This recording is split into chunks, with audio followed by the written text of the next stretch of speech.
নমস্কার বন্ধুরা, আজকের ভিডিওতে ক্ষেতমজুর প্রকল্প নিয়ে গুরুত্বপূর্ণ আপডেট জানাবো।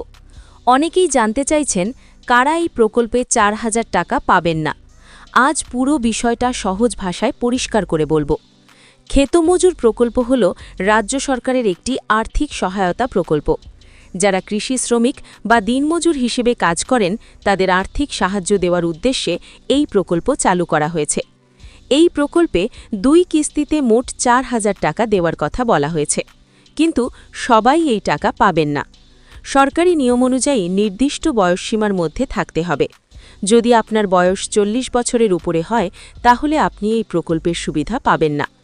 যদি কোনো মহিলা আগে থেকেই লক্ষ্মী ভাণ্ডার প্রকল্পের টাকা পেয়ে থাকেন তাহলে তিনিও ক্ষেতমজুর প্রকল্পের সুবিধা পাবেন না।